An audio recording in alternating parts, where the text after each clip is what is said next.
Hello, everyone. I am wearing producer slash director Liza hat today. So I'm from the Department of Statistical Sciences, where over the past academic year, I had the very great pleasure of supervising Samantha Pierre as she embarked on a journey into Broadway data. So for reading courses, students have a lot of opportunity to with their supervisor, make what they want of it. And I think Sam is an incredible example of taking research leadership as an undergraduate, setting her sights on what she really wanted to achieve, and then just really going for it across the year. I'll let her tell you all the good bits of that, because I think she's made an effort for any of the sort of fellow students or folks interested in working with undergrads in the room. I think she's also included some sort of advice or wins and things learned from this experience. So without further ado, get your jazz hands ready, because I am introducing Samantha Pierre to talk about Broadway data. I love this so much. This is like amazing. I love the Broadway vibe, and I'm like super pumped for this. Okay, so yeah, I'll get right into it. So basically, I approached Professor Liza Bolton at the end of last year and was like, hey, you mentioned one time that you don't mind Broadway. Let's do an entire project about it. And she graciously agreed. So this is kind of the culmination of that project. So if there's undergraduate students or professors who are thinking of doing these kinds of research projects, I definitely have some what I learned and what I would do differently in there.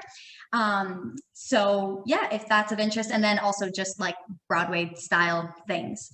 So yeah, I'll go ahead and share my screen. Is everything, you guys can hear me okay? There's no weird echo, anything? Lovely. All right.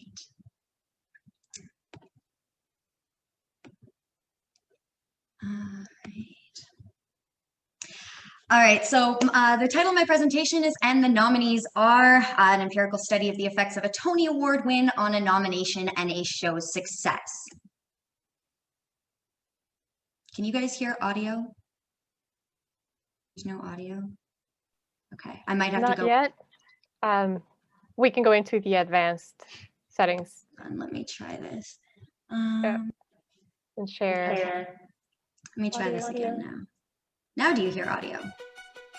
There we go. Okay, so again, this is probably going to be the nerdiest thing I've ever done, but I have combined my love of stats with my love of musical theater, and I have outlined the entire presentation like a Broadway musical. If you are interested in reading more literature, this is actually based on a book that I had read about what goes into making a Broadway musical called The Secret Life of a Broadway Musical. So yeah, this is our overture. So for those of you who are unfamiliar with Broadway, the Tony Awards are kind of like the Oscars. They basically recognize the excellence in theater every single year with definitely a much smaller pool, because there's definitely not as many musicals as there are movies. They break them up into performance awards, like you know how you have your Best Actor, Best Actress. It's the same thing here. There's a couple more called Best Featured Actor, Best Featured Actress. You have very technical awards, Best Director, very similar to the Oscars. But these are all broken up into plays and musicals. And there's 4 actually different types of shows, which I'll go into in a bit, which are the plays, the musicals, revival plays, and revival musicals. So basically what I wanted to look at in this project is, do these awards actually mean anything in terms of a show's success? Does it actually indicate, or better yet, even show some causality with, how a show actually does?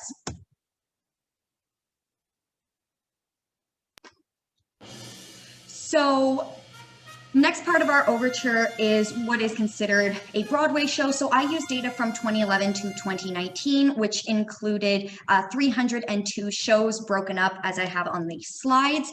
And these are spread across 37 theaters all throughout this time period. So ideally, when we're looking at show success, we would love to see like your net profits. That's a great way to see economically if you're actually successful, is do you make money? Unfortunately, Broadway producers don't want you to know that. So that's very difficult data to get. So instead, we kind of got a bit creative. We thought about looking at grosses, but that doesn't really show how, like, musicals are definitely going to make much more money, but they're also very expensive. Like, I know one musical, for example, takes $20 million to create. So versus, like, you know, a play, which might be more like $10 million. So there's like a significant difference in there. So instead, we decided to look at some indicators instead. We're looking at the length of a show's run. This is measured in weeks. So if I say, you know, a run length is like 3, it'll be a 3-week run. That would be a very terrible run. Usually on average, you'll have something like 35 weeks. You'll have musicals which run longer than plays on average. And revivals are also going to be a little bit different in that as well. So there's also the popularity of a show. How much are people actually wanting to go see it, and people's willingness to pay for the show. If anyone's taken an economics course, that's like a big thing that we study, is like people's willingness to pay. So this is how we kind of got around the net profit problem. All right, so we've got our opening number. Apologies if I talk over the music. I can't hear it, so I'm just going based on like what I think I've done. But let's talk about some data, since this is the Toronto Data Conference. So again, I took it from 2011 to 2019. There's a couple of different reasons for this. The number one, which I'll go into in a bit, is that websites don't like when you try to scrape all of their data. They get very mad at you. So that's one reason. Another major reason, though, is that musicals change a lot. And over the past like 10 years, there's definitely been a big shift away from certain types of musicals into others. There's been more diversity, there's been more inclusion, which is lovely, and we love to see that. But it does mean that, like, you know, there's different trends in that. So one thing to note as well is that you can only be nominated in 1 year. So if you were nominated in 2011, you're not going to be re-nominated in 2012. This is the same thing with the Oscars.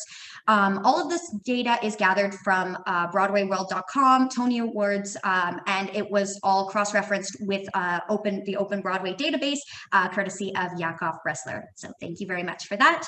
So this is where I'm going to get into a bit more of what I wish I did better and what I wish I learned in school that would have helped me with this project.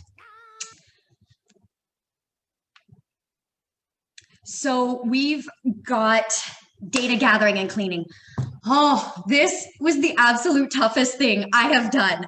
This was insane. I had never like web scraped before. I had never like really had to clean much data before. Like in classes, we were always given a nice data set.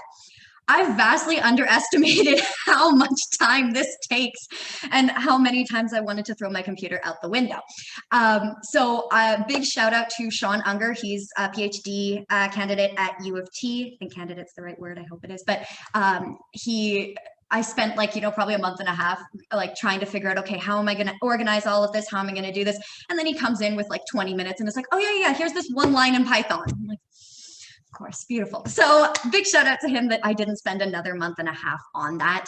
Another interesting thing is that shows have different names across different websites. So for example, if anyone's familiar, there's Billy Elliot, but there's also Billy Elliot the Musical. They're the same show, but they have different names. So this is where I got kind of into the idea of a concordance document. Thank you to Liza Bolton for that idea, where I just basically like lined up all of the shows on one and all of the shows on the other and then converted them. So it's very long. I think it's something stupid like 2,000 lines long for 302 shows. So actually there's a solution to this, and it's an organization called Pair CG. This is my plug for a volunteer organization that I got into through this project. And they're actually working on creating a representational framework for theaters so that this doesn't happen. They're a great organization. I highly recommend if you're interested in either Broadway, local theater, global theater. It's a great community, and they work in kind of a more technical aspect and things there. So after I actually got all of my data, then it was about cleaning it and creating all my own columns. Because again, if I'm analyzing year over year, it's hard for me to actually like line them up. So I had to add a new column for like weeks away from the Tonys, weeks away from the Tony announcements, and so on and so forth. So how I did this is there's probably a better way to do this, but to be honest, this way worked really well for me. Is I basically created one giant list of lists so that I could iterate through each show. And I figured out how to do this in R with some nice square brackets so that I could just, once I had the name of the show, I could go through and just like find whatever individual piece. So I know there's Tibbles, I know there's all this kind of stuff, but iterating through was really lovely with this. And for someone who's not really that good at all of this data cleaning, this was like really helpful. Oh, actually, I wanted to go back one more thing. Sorry, we're gonna have to listen to more music now. Yeah, so this list of lists, this thing on the side, this was like all of Broadway. So I have 302 shows, and each of these shows have like an information table where is the number of weeks that the show ran. And then there was like 67 columns by the time I was done creating all the new columns that I needed. So this is why I decided on that kind of like organization technique. All right, so now it's the I Want song. I think this is Wicked. I think I'm trying to remember, but yeah, so now it gets into, okay, now I've got all my data. What do I actually want to do with this? So I want to figure out if winning is actually important or if it's more based on nominations. This question came about when I was speaking with Cody Lassen, who is a Broadway producer. Again, this project's wonderful because I got the chance to like cold call a Broadway producer and he actually picked up, and it was really cool. And I like fangirled for like a month over it. But basically, he was saying like, you know, I don't really pay attention to anything other than the nominations. And I thought that was really interesting. So I wanted to take a look in data-driven wise, is that actually true? Or are nominations more important? In which case, you know, producers should just be focused on that nomination, which there's some industry secrets on how to get a nomination. So, you know, there's that. And then if there are any awards that are big indicators of success, you know, what are they? So there's a couple of other questions that are more like looking into the future, what I'd like to get into and what I kind of touch upon, but it's not the focus for this. All right, so now how I am actually going to end up analyzing this. So I'm going to start off with some ridge regression. I know I have some family members on here who are not stats people. So basically, to kind of go into it, you're putting a line through a bunch of points, but you're also making sure that your error is like slightly penalized so that you're not gonna end up with more variables than what than what you can deal with. Because again, if we were going to go into every single award, there's I think there was like 40 different awards or something, like 40 different possibilities where you could be eligible or not nominated, or nominated but not win, or win, and like so there's a lot to deal with. So we definitely wanted to kind of like skew that down, make sure that we're only getting the variables that are important in that. So that's where we start with. We kind of get rid of a whole bunch of stuff that's not important. And then we go into Stats 303. This is a great course at U of T. This is my plug for Stats 303. It's the greatest course that helped me with this project. And we basically, I used one of the major techniques that we did there as a generalized linear mix model. And this is how we go through and I analyze it kind of case by case basis, looking at the overall performance, looking at the overall award, looking at the technical awards. And then finally, I'm kind of going to go into a bit of what I'm going to do next. It's my epilogue. This is kind of a work in progress data, which I'm still working on, but I still wanted to touch on because I think it's really cool. All right.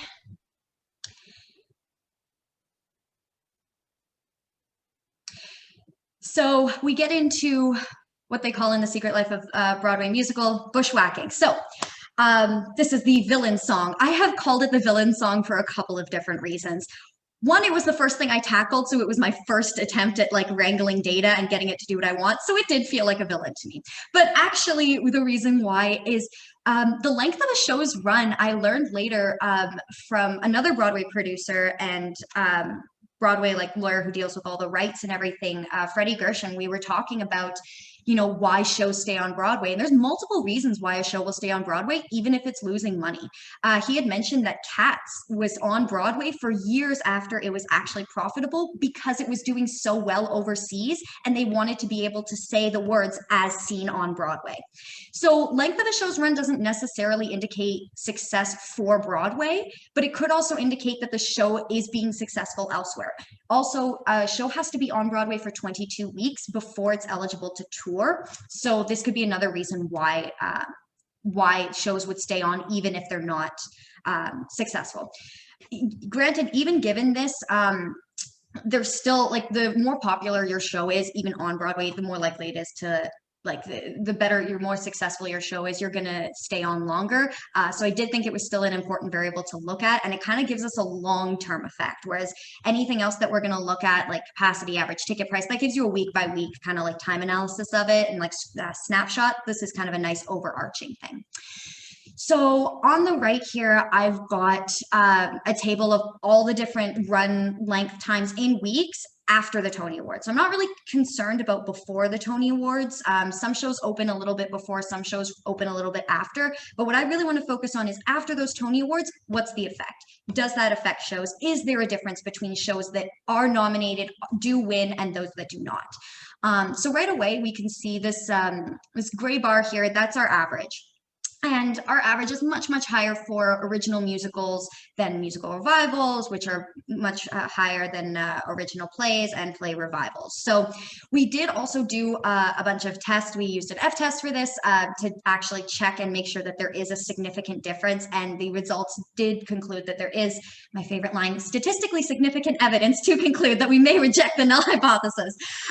So we do actually take this into account for the rest of our analysis, making sure that we include all these different show types so that we've covered all of our bases there.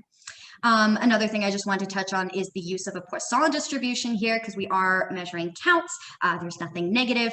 And also this data does not look normal. Like it's really a little wacky. So we definitely want to cover that.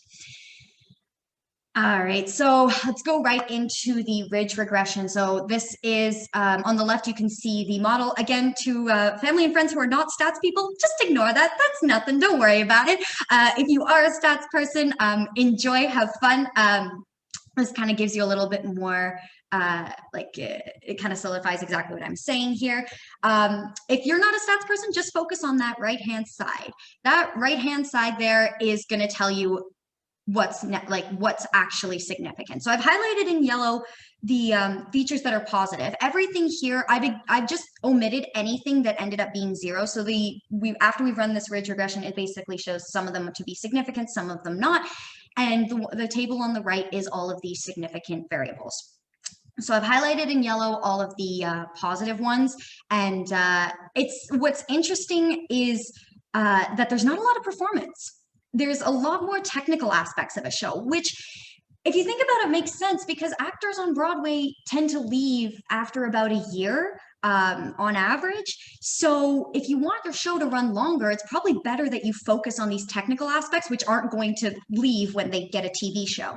So here, the things to note are definitely like things like best sound, I think is really weird. And it's very high too. Best orchestration, I think, is a weird one too. Best score, that one could be okay. But it's still not a very condensed list. We've basically said, okay, we don't, performance doesn't necessarily indicate a long time. So let's focus more on technical, but it's still a big list. So I'm going to further narrow this list down with the next part of our bushwhacking.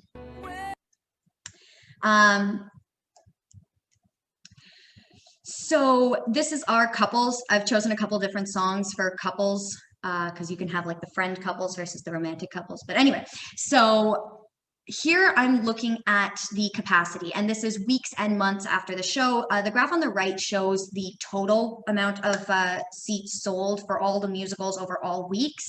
And I've grouped it because the original data was gross and had no distribution and was kind of useless. So we've decided to group it. We grouped it by 10%. 20% gave us perfectly normal, but it kind of lost some of the nuances. So we decided to go with this instead. And 5% still wasn't showing us a nice normal thing. Even this is not perfectly normal, but it gives us a nice starting point at least. On the left, you can see the number of shows as well. I've written it in a table just to make it a little bit more concise. But yeah, distribution was definitely a wacky thing to work through for capacity.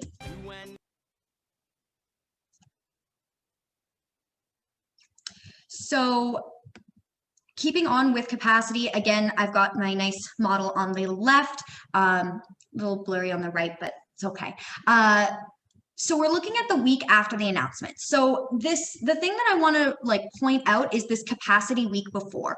So we made sure to include what is the popularity of the show before we actually make any kind of announcements. Now, these announcements is saying what shows are nominated for what. They're not announcing any winners. They're just saying, okay, here's your 5 nominations for best overall. Here's your 5 nominations for best actress, blah, blah, blah. So basically, That capacity makes sure that we've already taken into account the popularity. Now that we've kind of taken that into account, the ones that we see for like a short-term period, we've got best overall, best featured actor, and best scenic design, and best featured actress as well. With that, like, it makes sense. We're seeing that if you're not nominated, we're getting kind of a negative coefficient. That makes sense, because again, if you're nominated, we would expect that you're probably going to be a little bit more popular. The best scenic design is a little bit of a wacky one. However, we did not include in this model theater, and I think best scenic design, it's gonna, well, I know what it's gonna do, but it's gonna disappear once we actually include theater. So I don't really worry about that too much. So now we'll take a look at the month after the announcement. So a full month after the announcements, are we still seeing any kind of change in capacity from this kind of potential indicator? So again, the capacity the month before is our biggest tell. So that tells us that no, if a show's like more popular, it's definitely going to stay more popular. And we end up with all of the same features as before, the same explanatory variables, but now scenic is becoming a little bit more important, and that's going to be a fun little interesting theater bit to get into. We also looked into 3 months after announcements. This is a bit of a new thing.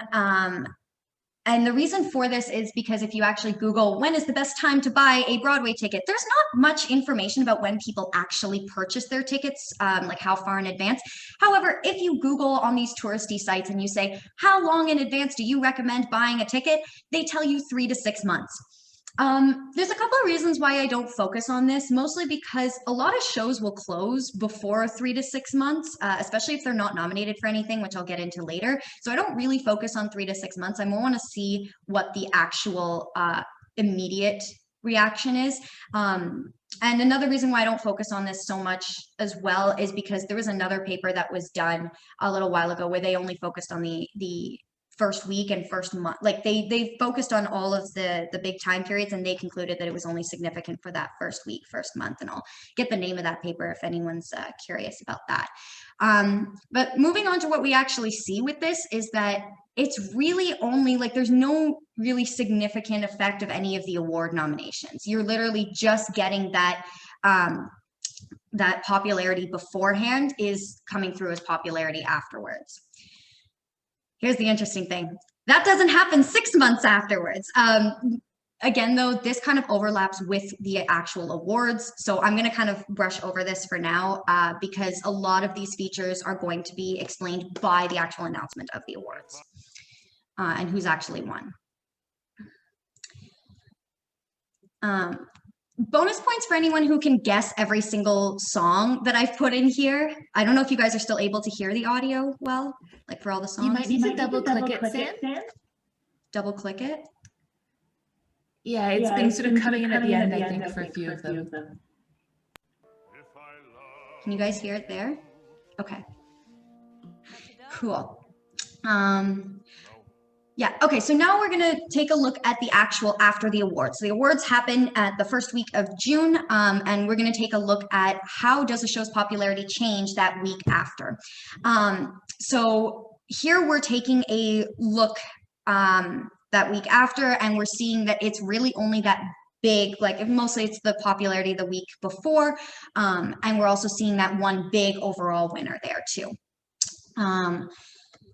I'll move on to a month after awards. And again, we're seeing the same thing, that after the awards, the only thing that's really showing a difference between these, like the shows that were, like we're seeing this nominated, that it's not even winning, that's actually affecting this capacity and this popularity.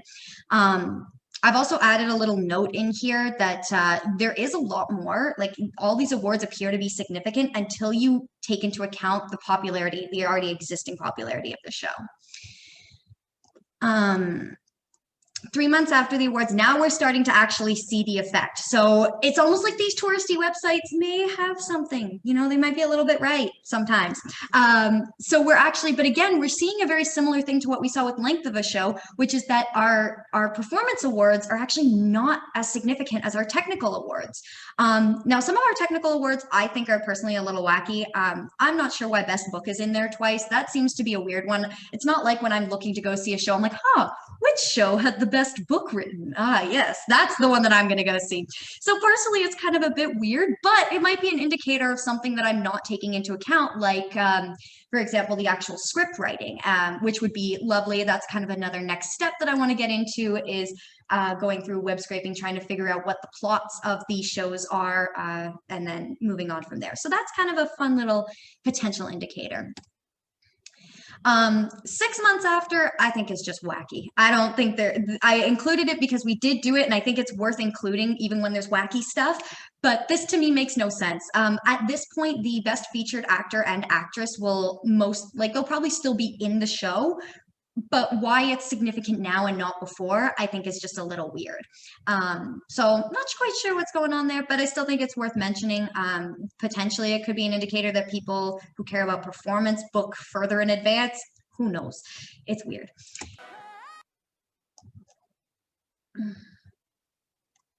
So the conclusions from my ridge regression stuff, where again, I'm just trying to figure out if I'm going to try to get rid of as many variables as I can, because there's a lot. What am I going to actually focus on?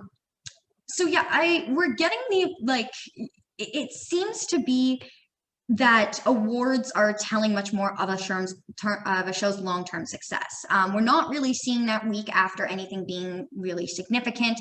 Although we are seeing best overall come up a bunch of times, it's not with the longer time periods. And the one thing I do want to note is that nominations are actually appearing much more often than wins, which is a really good indicator for producers, that if you're interested in that kind of thing, if you want if you want to kind of increase your show's popularity, maybe nominations are all that you need.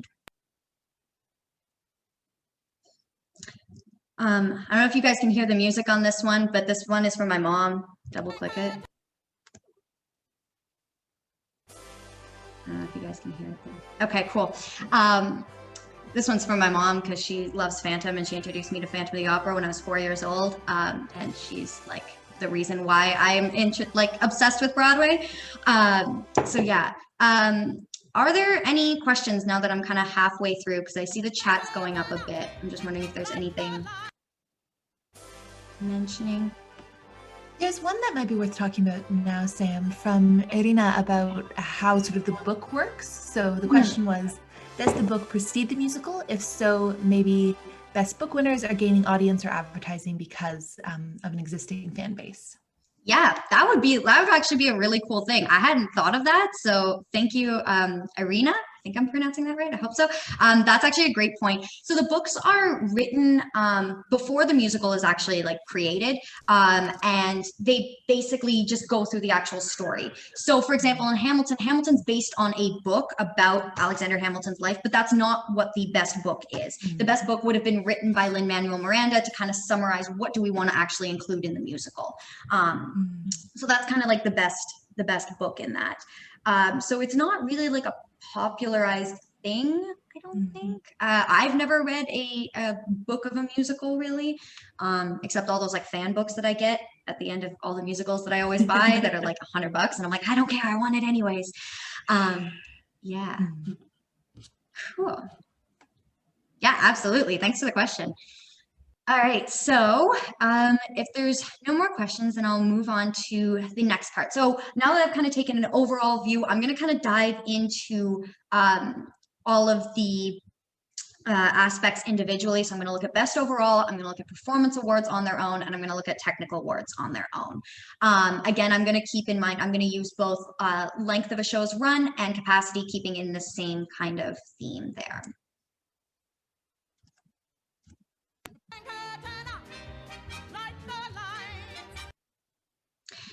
Thank you, Professor Liza Bolton, for dancing to let me know you can hear the music. I like it. This is my plug to 303.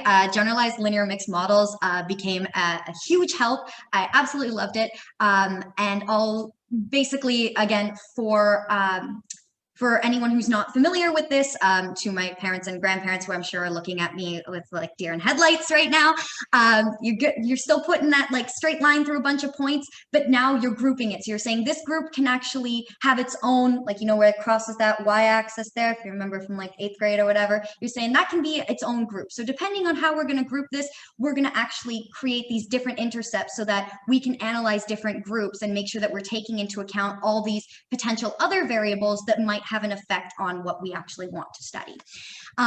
So for that, the groupings that we really wanted to include for a couple of different reasons. So the address is the theater.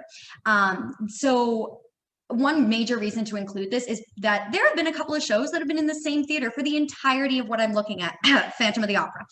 So you want to make sure that you're taking that into account. We use the theater address and not the theater name, because theaters change names depending on where what management they're under, and it just spreads out the data a little bit too much. It doesn't make a lot of sense. So I mentioned this in limitations at the end, but that is definitely, that might be something interesting to look into as well, would be do theater managers have an effect on this? We didn't really think it was going to be necessary, so we kind of avoided that.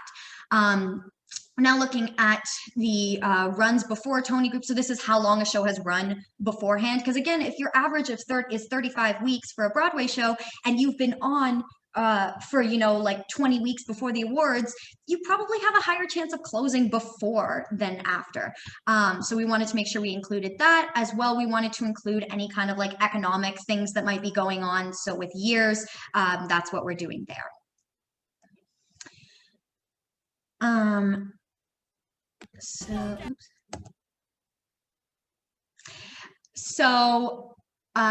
Again, this is for capacity, just explaining what we use different random effects. So I'm explaining, like, this is just kind of to explain what we're using here, why we're using the ones that we are.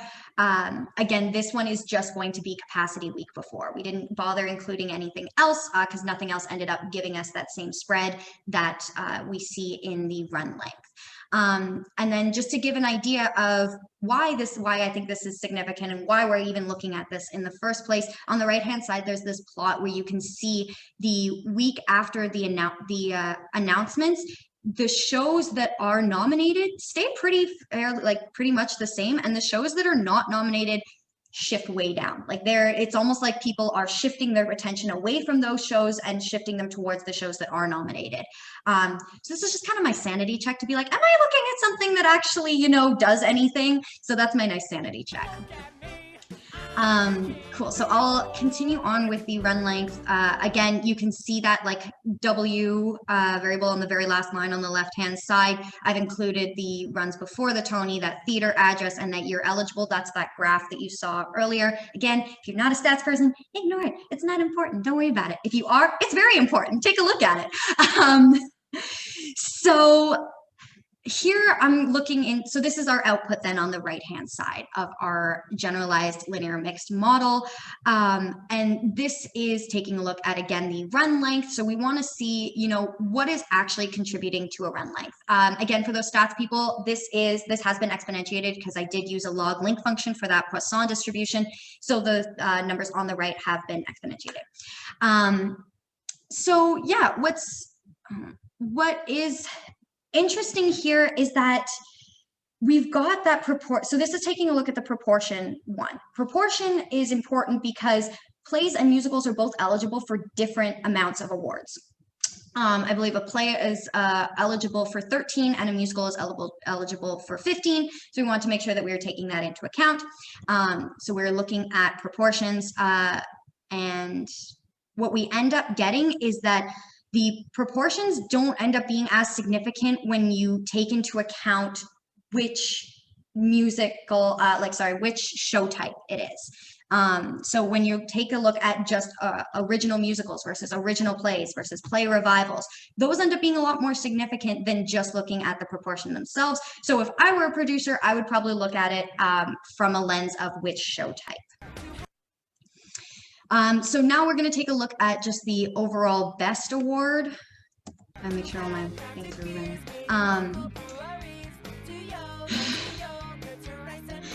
So this is the best overall award. So this would be, I forget in the Oscars what it's called, but it's just like your best movie award. This is actually comprised of 4 different types of awards. This is your best musical, best revival of a musical, best play, best revival of a play. And I combined them all into one because you can only be eligible for one. So it's just whether you were nominated, won, or were not nominated for that one. Again, here we have the same random effects. It's a very similar model. And we noticed that the winning it definitely ends up being much more significant. Again, these have all been exponentiated, so that not nominated shows that you're probably going to have a shorter run if you're not nominated for this. That winner really shows that, yeah, if you end up winning this, then you're probably going to have a much longer run length by about like 200%. Now we're going to move into, okay, so this is the capacity. We're taking a look at on the left-hand side, this is going to be the same for the next couple of slides. On the left-hand side, we're taking a look at the week after the announcements. On the right-hand side, it's the month after the announcements. And I think the most interesting thing here is that we have the same explanatory variable. So we're not looking at anything else. The show types don't end up being significant in this, and we're just looking at the actual award itself. So that award does show that not being nominated is actually much more significant the week after than the month after. So in a shorter term, if I were a producer, and I was looking at my short-term effects, I'd probably be concerned with this award more so than any others, and I'll explain why in the next couple of slides. All right, so now we're looking at after the awards themselves. So this is we've already done the announcements after the actual awards themselves. We're still seeing, we actually see a flipped thing this time. So the week after, we're not seeing much of a difference between shows that were nominated versus won.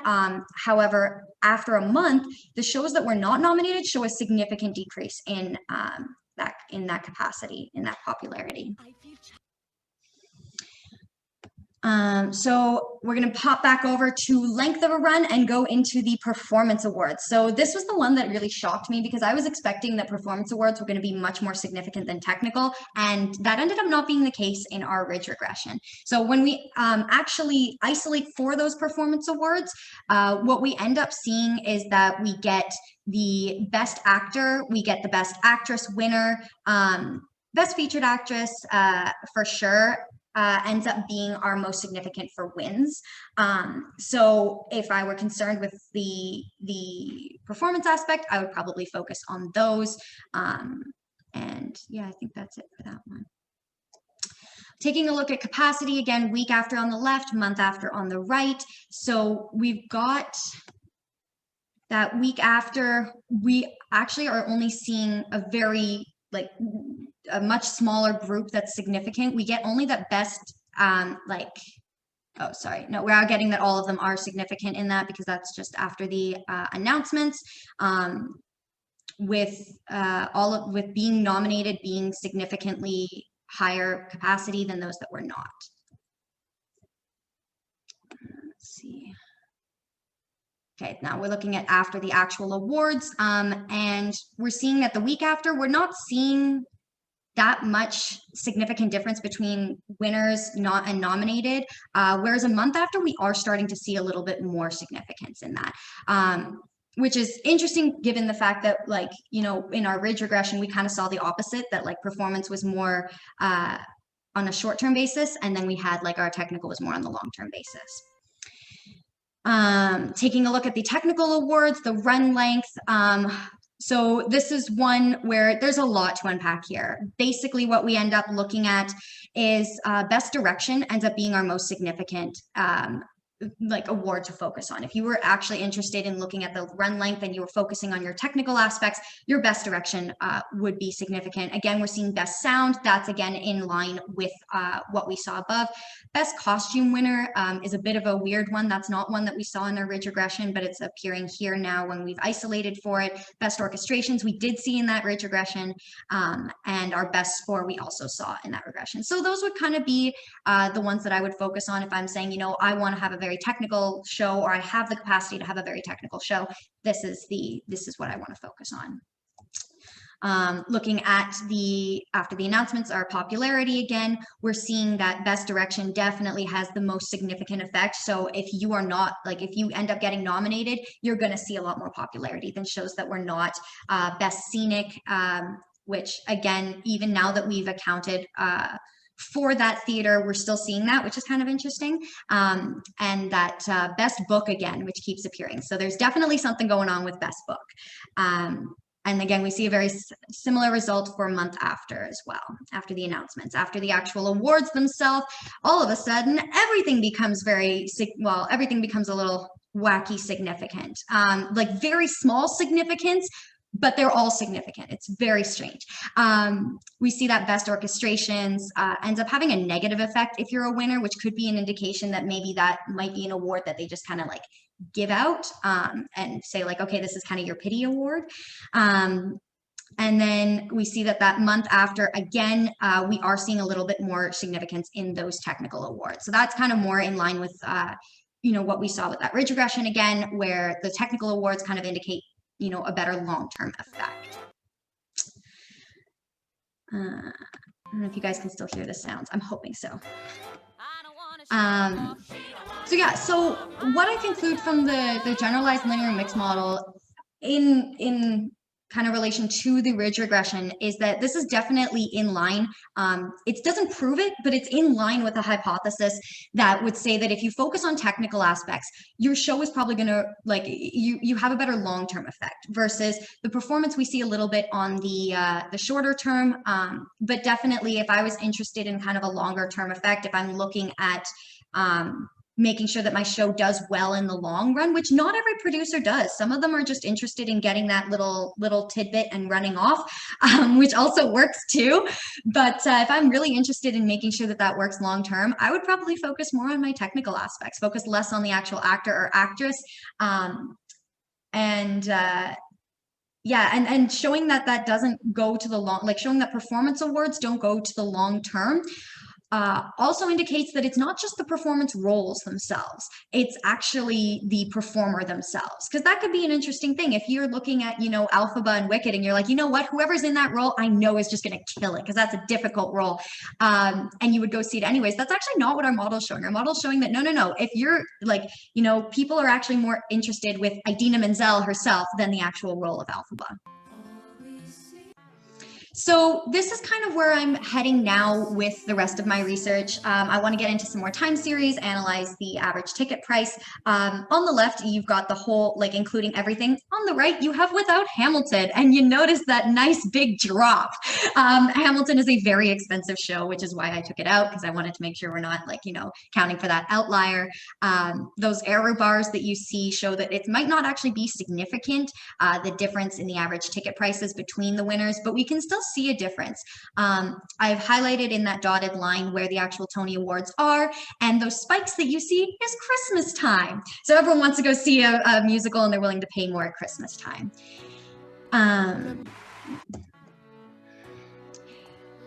So again, a couple limitations. I've mentioned it throughout this presentation, but we would really love to get net profits. If anyone has any information about where to get Broadway net profits, I would absolutely love that. Again, the possibility of theaters under new managers we didn't really take into account. There's a couple, I'm sure there's other confounding variables that we may have forgotten in there. So I've just kind of put a nice little blanket statement. If anyone comes up with something else we haven't thought of, great. We also only have 8 years of data. I am working with Sean Unger, thank you again, for getting some more data so that we can analyze this on a bigger scale. So the next steps would be gathering that qualitative data about shows and trying to figure out if the factors that lead to a Tony Award win is the same as the factors that lead towards a successful show, trying to see if there's a disconnect between what the industry values and what people value. Fun fact, that was actually my original question and what I wanted to do with this research project, and I vastly underestimated how much time data gathering was going to be, so I didn't end up getting to it in this project, but it's definitely something I'm going to continue on with, and yeah. I don't know. You gotta hear the clap. I put some claps in there for you guys. So yeah, again, thank you to Sean Unger for all your help with the data stuff, Yakov Ressler for helping me double check all of this stuff, Cody Lassen for being like the first Broadway producer who I just cold called and was like, hey, do you want to talk to me? You don't know me at all, but like, hey, just come talk to me. And he was wonderful about it, and I kept in contact with him. He helped answer some questions about the industry. Freddie Gershon as well. I had a bunch of really interesting conversations about what goes into a Broadway musical. He helped clarify some stuff as well. And of course, a huge thank you to the incomparable Liza Bolton for her hours of work on this project. Seriously, she's a huge inspiration, both as a professor and just as a person in general. She's just absolutely wonderful, and I adore her. Quick reasons why you should do a research project. Reason number one, Liza Bolton. Reason number two, see reason number one. I cannot express to you how wonderful she has been throughout this entire process.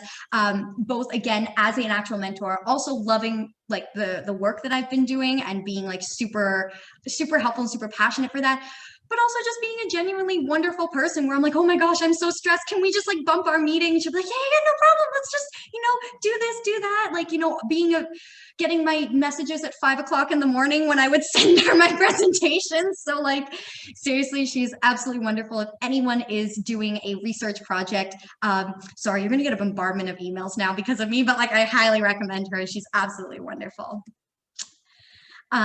So in actuality, I do have a quick why you should do a research project. You get to work on your passion, especially in stats. This is great because stats is like so versatile. You can do almost anything with it. You get to network like crazy. I've met like 2 Broadway producers who are now like, yeah, we'd love to see your research. And I'm like, cool. You realize your limitations as a student. Because I mean, when you're a student, you can get a high grade in a course, but then when you go out into the real world, you're like, oh wait, I actually, that's not applicable there. How does that work? Which I realized that actual data cleaning is something that I really, really need to work on. Real world experience, realizing, what is actually useful in the real world and for like a specific niche kind of thing to do. And that is it. Thank you guys very much. Thank you. I really enjoyed that. I learned so much about Broadway, which I do not know anything about. But still very accessible. And I really appreciated the creative organization of the presentation, that you put a lot of effort into that. I have 2 questions to start us off, and then I'll take a look in the chat. First of all, are there any books that you would recommend that everyone should read? Ooh, okay. I have a Broadway and a not Broadway version. So my Broadway version is The Secret Life of a Broadway Musical. If you're curious about how, like, my entire presentation is actually based on the structure of that book, which is based on the structure of a Broadway musical. It's really great. And the 2 producers who I've spoken to, they've not referenced the book, but they've referenced ideas in the book. Yeah, so it's a nice little thing to kind of get yourself well-rounded about the world of Broadway. Yes, Alyssa, I know her recommendation, and I'm also going to recommend it. Dante's Inferno is what I've been reading right now. I really like that. It's also going to be a more controversial thing, but I really like Ayn Rand right now too. I think that's something, like, I always take it with a grain of salt. She's a little crazy, but it's a very interesting thing to read as well. Thank you. My other question is what the most challenging aspect of the project was. I think I might be able to guess based on what you said before, but I'm still going to ask. Yeah, it was definitely the web scraping, the data cleaning. That was something that I had not done before. Again, in classes, we're always given like a nice or semi-nice data set where you might have to make 1 or 2 columns for yourself.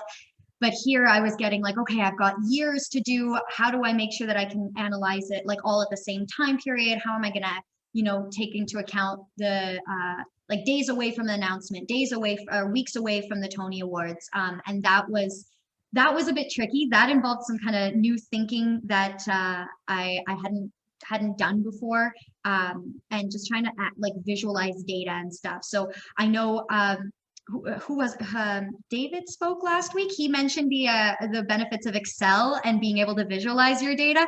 I would second this. I also I liked having that Excel thing, being able to actually pull in the data frames, taking a look at, okay, what am I actually working with here? Thank you. I put it in the chat, but I'll say it as well. If anyone has any questions, you can put them in the chat. You can raise your hand. Give you just a second.